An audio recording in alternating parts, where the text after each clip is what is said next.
আসসালামু আলাইকুম। সবাই কেমন আছেন? আশা করছি আল্লাহর রহমতে সবাই সুস্থ আছেন, ভালো আছেন। আলহামদুলিল্লাহ আমরাও ভালো আছি। আরও একটি নতুন ভিডিও দেখার জন্য আপনাদের সবাইকে আমন্ত্রণ জানাচ্ছি। আশা করছি আমার আজকের ভিডিওটিও আপনাদের খুব ভালো লাগবে। সকালবেলা মা ছেলে বেরিয়ে পড়েছি হাঁটাহাঁটি করার জন্য। রমজান তো চলে এসেছে। রমজানে কিন্তু আর বেরোনো যাবে না সকালবেলা। সকালটা হবেও কিন্তু একটু দেরিতে, যদিও বা আমাদের মাদের জন্য প্রতিটা সকালে কিন্তু একই রকম, যেহেতু প্রায় ২০ রোজা পর্যন্ত স্কুল চলতে থাকবে। তো আমরা যাচ্ছিলাম আমাদের বাড়ির বুদ্ধ মন্দিরটা ক্রস করে একদম এই প্রান্ত থেকে ও প্রান্ত রাস্তা ঘুরে কিন্তু এদিকে এলাম। তো অনেক দুষ্টামি করছিলাম, মা ছেলে অনেক কথা বলে। আয়াতের তো ছুটাছুটির সীমা নেই, ওর কোনো ক্লান্তি নেই, এত মজা করছিল। তো এই তো শীতকালের যে সবজি, আসলে গ্রামে দেখা যায় একদম মাঠে মাঠে সবজি, এমনকি রাস্তার ধারে অসংখ্য গাছ লাগানো থাকে। শিম গাছের তো বাহার দেখার মতো। তো আসলে কেউ চুরিও করে না, মাশাআল্লাহ। এটা আমার দেখতে অনেক ভালো লাগে। একদম গাছে গাছে ঝুমকো ঝুমকো শিম ধরে থাকে, কিন্তু কেউ একটা ছিঁড়ে নিয়ে যায় না চুরি করে। এটা দেখতে অনেক ভালো লাগে। তো এদিকে আমরা হেঁটে যাচ্ছিলাম। তো একটা পর্যায়ে দেখা যাচ্ছে কি, এই ঘরের টিনের বাউন্ডারিটা পার হয়ে যাওয়ার সময় হঠাৎ করে একদম মুরগির কি ঝাপটাঝাপটি মুরগির আওয়াজ। আসলে সকালবেলা মুরগি যেমনটা করে ডাক দেয় আর কি। তো আমার ২ ছেলে হঠাৎ ব্যস্ত হয়ে গেল। ওদের ধারণা ছিল টিনের ওই পাশে একদম যেন মুরগিগুলো ছুটোছুটি করছিল। ২ জন উঁকি দিচ্ছিল। আমি বললাম, কেউ চোর ভেবে তোমাদেরকে পাথর মেরে দিবে। ২ জনে আবার হেসে দিল। অনেক হাসি ঠাট্টা করলাম। হাঁটাহাঁটি শেষে আমরা আবার ঘরেই চলে আসলাম। তো হাঁটাহাঁটির এক পর্যায়ে দেখা যাচ্ছে কি, বেলুম্ব গাছের নিচে গিয়েছিলাম। ওটা ক্রস করার সময় ওটার নিচে অসংখ্য বেলুম্ব ঝরে পড়ে আছে। আমার ছাদ বাগানেও এমন হয়, বেলুম্ব ঝরে পড়ে থাকে। আয়াত সেগুলো কুড়িয়ে নিচ্ছিল। ও আসলে গাছের নিচ থেকে ফল কুড়াতে বা যেকোনো কিছু নিতে পছন্দ করে, ছোট বাচ্চা বলে কথা। তো গাছটাতে মাশাআল্লাহ খুব সুন্দর বেলুম্ব ধরেছিল। আমি পাতা সরিয়ে সরিয়ে একটু ভিডিও করে নিলাম। দেখতে ভালো লাগছিল। তো এই তো হাঁটাহাঁটি করছিলাম আর সবুজ দেখে চোখ জুড়িয়ে নিচ্ছিলাম। খুব ভালো লাগে আসলে শীতের সকালটা দেখতে। তো অন্যদিকে কেনা কিছু নাস্তা ছিল, এগুলো গোছানো হয়নি। এগুলো ভাবলাম একটু গুছিয়ে নিব। সেই ফাঁকে সকালে নাস্তা কী খাবো সেটাও একটু ঠিক করে নিই। এখনও কিন্তু অনেক ভোর। তো এদিকে পরোটা ছিল আর কিছু আ ওয়েফার, ব্রাশ আর বিস্কিট, আর এটা হচ্ছে ফ্রি। সবসময় এই দোকানটা থেকে আমি কিছু কিনতে গেলে, যেই দোকান থেকে জিনিসগুলো কিনেছি, কিছু না কিছু একটা ফ্রি আমি ওখান থেকে পাই। আসলে প্রায় ১০-১২ বছর ওই দোকান থেকে আমাদের কেনাকাটা হয়। তো ভাইয়াকে আমি বলি, "আমার ফ্রি দিবেন না?" জিনিসের নামই হচ্ছে ফ্রি। তখন ভাইয়া হেসে দেয় আর কিছু না কিছু একটা দেয়। এটা নিতে কেন জানি ভালো লাগে। তো অন্যদিকে অল্প কিছু বিরিয়ানিও ছিল। এটা তাবরুক হিসেবে এসেছে। তো পরোটা, বিরিয়ানি আর টুকটাক যে যেটা খায় সেটা দিয়ে সকালের নাস্তাটা কোনোভাবে খেয়ে নিলাম আর কি। তো অন্যদিকে আয়াতের স্কুলে গিয়েছিলাম। আয়াতকে স্কুলে দিয়ে এসেছি। পাশাপাশি বেতন আরও কিছু কাজ ছিল স্কুলের। যেহেতু অ্যালার্জির জন্য আমার ছেলেটা লং টাইম স্কুলে যেতে পারেনি। সেসব সেরে আসার সময় দেখলাম আমাদের পিচ্চি পিচ্চি পুচকেগুলো ঘিরে ধরেছে। ও আমার আয়াতের বা আজানের আলিফের আশপাশ ঘুরবে যে কিছু একটা খাবার দেওয়ার জন্য। তো ওরা আসলে আমাদেরকে এতটা চিনে গিয়েছে কি বলব। তবে ঘরের সামনেটা খুব এলোমেলো করে দেয়। অন্যদিকে হাসনা হেনা ফুলের গাছটা আজকে মনে হয় এতটা সৌন্দর্যটা শেষবারের মতো দেখে নিয়েছি। কেন সেটা আগামী ভিডিওতে আপনাদের সাথে শেয়ার করব হয়তো। তো এই তো এদিকে কিছু গরম মসলা রেডি করে নিচ্ছি। এগুলো একদম শেষের দিকে হয়ে গিয়েছিল। তো ভাবলাম আর কিছু নতুন করে রেডি করে নেওয়া যাক। কারণ রমজানে দেখা যাচ্ছে কি অনেক কাজ করতে সুবিধা হবে আর কি। আর রমজানের জন্য প্রতি বছর যেমন আমি অনেক কাজ আগে থেকে গুছিয়ে রাখি, এবার সেটা পারিনি। কারণ আমার হাতের সাথে অনেক বড় একটা অ্যাক্সিডেন্ট হয়ে গিয়েছে আর কি। ডান হাতের অবস্থা ভীষণ সিরিয়াস। এই ভিডিওগুলো আমার একটু আগে থেকে রেডি করা ছিল, সেই হিসেবে আমি এখন শেয়ার করতে পারছি।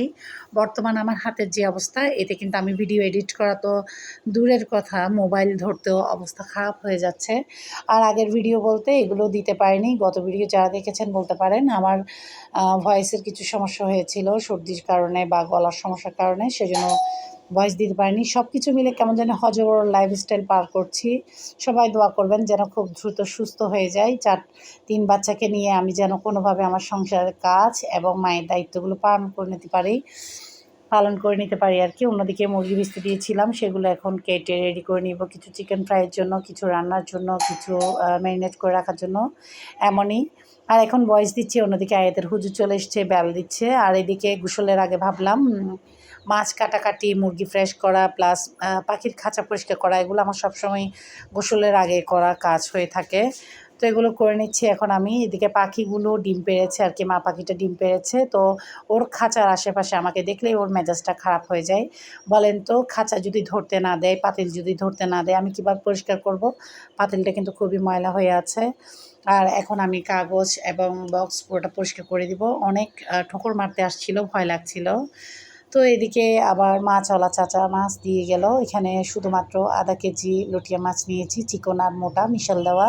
আর ছোট্ট পুচকে একটা ইলিশ মাছ নিয়েছি। সবার ঘরে অ্যালার্জির অবস্থা ভীষণ খারাপ। আমার ইচ্ছে হলো আমি ইলিশ মাছের ভর্তাটা খাবো।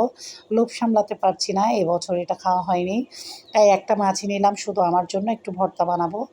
তো খেয়ে নিই, আর কি করা আছে বলেন তো, লোভ তো লাগছে।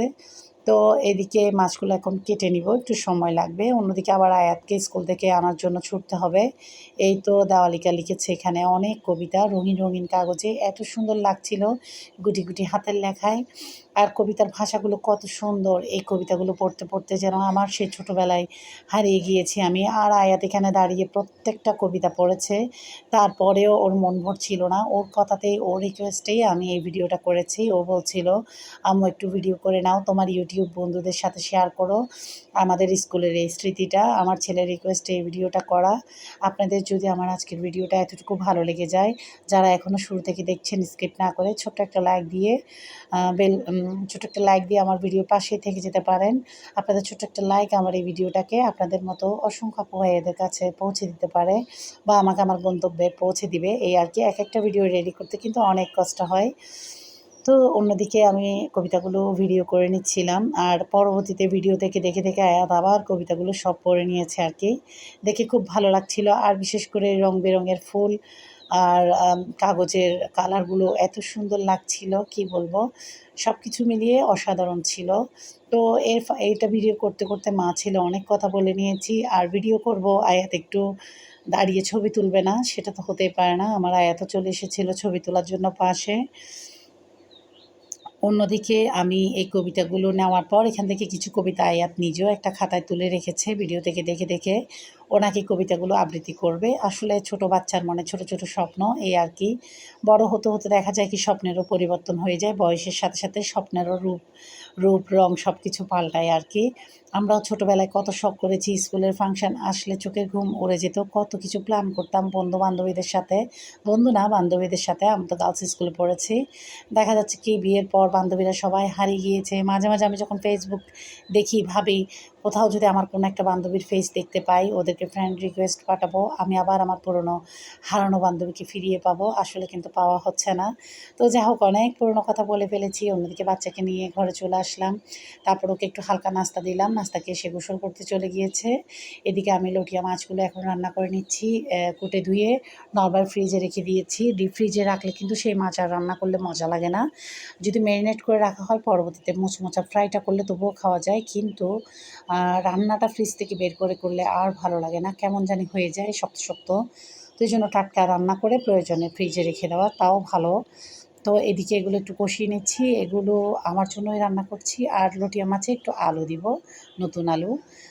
আলু দিয়ে খেতে মন চাইলো তাই দিলাম, একটু টমেটো, আলু, ধনেপাতা দিলে ভালো লাগে। শীতে আসলে রান্নাটা খেয়ে মজা, এখানে শীতে নানা রকম সবজি আর টমেটো, ধনেপাতা, দেশি কাঁচামরিচের স্বাদই কিন্তু আলাদা। তো এই লটিয়া মাছটা আমি সরিষার তেল দিয়ে রান্না করেছি। লটিয়া মাছ সরিষার তেল দিয়ে রান্না করলে আমার একটু আলাদা মজা লাগে। আবার নামানোর আগে আর একটু করে কাঁচা সরিষার তেল দিই, এতে করে ফ্লেভারটা ভালো লাগে আর কি।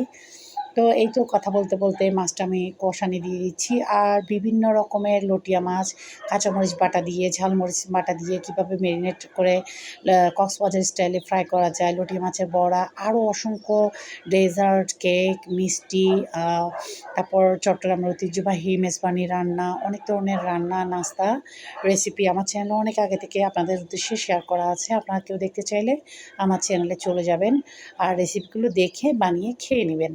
তো এই তো যদি ভালো লাগে রেসিপি দেখে একটা ছোট লাইক দিয়ে পাশেই থেকে যাবেন।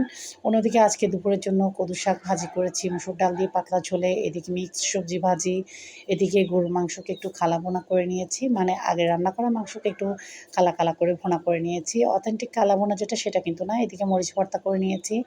এখন ভিডিওতে দেখছি রোজা থেকে, দেখে কিন্তু লোভ লাগছে। শাক হবে আর মরিচ ভর্তা হবে না, এটা তো হতেই পারে না। তো এগুলো আমি রেডি করে নিয়েছি আজকে দুপুরের জন্য দ্রুত হাতে। এদিকে আমার আলিফের জন্য এগুলো কেটে কুটে নিয়েছি আর কি। আর আয়াত লেবু খেতে খুব পছন্দ করে। এখানে গরুর মাংস, ফুলকপি, আলু দিয়ে পাতলা ঝোল। আসলে আজকে টুকটাক একটু সিম্পলের মধ্যে মেহমানও ছিল ঘরে। ঘরোয়া মেহমান বললেও চলে, সবসময়ের মেহমান এটা। তো তারপরও যেহেতু প্রবাসী চলে যাবে, সেজন্য ওর রিকোয়েস্টে ওর পছন্দের কিছু রান্না করলাম। তো এদিকে এটা মুরগি মাংস নারকেল দিয়ে কষা করেছি, এভাবেই খেতে চেয়েছিল। তো আপনাদের সাথে একটু শেয়ার করছি কিভাবে রান্না করেছি এটা। তো আজকের এই সিম্পল মেনুটা আমি আপনাদের সাথে শেয়ার করছি। তো অন্যদিকে এদিকে হচ্ছে নলা, নেহারি নলা যেটাই বলে সেটা রান্না করেছি। এটাও কিন্তু অতিথির জন্য রান্না করেছি, পাশাপাশি আয়াত খাবে। আলিফ তো দেখলেই ভয় পেয়ে যায়, আর আমিও তেমন একটা খাই না, খাই না বললেই চলে। আর আমার জামাই পছন্দ করতো, ও তো দেশে নেই। তো এই প্লেটে বড় নলাটা নিয়ে আয়াত বসেছে, কিন্তু ভাত ও অর্ধেকও খেতে পারেনি, ঠান্ডা হয়ে গিয়েছিল। তো এই ছিল আজকে দুপুরের আয়োজন। এই যে একটা কেমন স্টাইল দেখিয়ে দিল। তো আমার আজকের ভিডিওটা কারো যদি এতটুকু ভালো লেগে যায়, পরবর্তীতে নতুন ভিডিও দেখতে চান, আপনাদের উদ্দেশ্যে বলছি ছোট্ট একটা লাইক দিয়ে পাশে থেকে যাবেন। খুব বেশি ভালো লাগলে শেয়ার করে দিবেন। আর যারা আজকে নতুন দেখছেন, আমার ভিডিওর কোনো অংশ এতটুকু ভালো লেগে গেলে পরবর্তীতে নতুন ভিডিও দেখতে চাইলে এখনই আমার চ্যানেলকে সাবস্ক্রাইব করে পাশে থাকা all button, bell button click করতে ভুলবেন না। এতে করে আমি পরবর্তীতে যে কোনো ব্লগ ভিডিও বা নতুন রেসিপি দিলে আপনাদের মোবাইলে নোটিফিকেশান পৌঁছে যাবে, অবসর সময় দেখে নিতে পারবেন। আর এদিকে বিকালবেলা আজান আয়াত দুজনে হাঁটতে গিয়েছিল। আমার শ্বশুরবাড়ির এখানে মেলা, কাশেম ফকিরের ওরস বলে। তো এই মেলায় ওরা দেখার জন্য হাঁটতে গিয়েছিল। আজকে শুরুর দিকে মেলার, রাত হতে হতে একদম জমজমাট আয়োজন শুরু হয়ে যাবে। আশা করি যদি সব কিছু ঠিকঠাক থাকে খুব দ্রুতই এসব আপনাদের সাথে শেয়ার করব।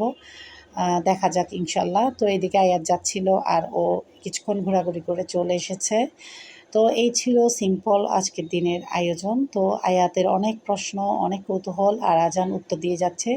এই ফ্ল্যাটে আমার আয়াতের বন্ধু জাওয়াত থাকে। ও যখন এদিক দিয়ে ক্রস করে যায় ও এটা দেখায়, আর এই ফ্ল্যাটের মালিক হচ্ছে আমার হাজব্যান্ডের ফ্রেন্ড। তো সব কিছু মিলিয়ে আসলে পৃথিবীটা গোল, কেমন জানি সবখানে সবাইকে পাওয়া যায়, একটু খুঁজতে হয় এই আর কি।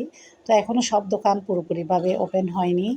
তো এখানে সেজন্য এখনও হালকা মানুষ, রাত হতে হতে একদম ভরে যাবে।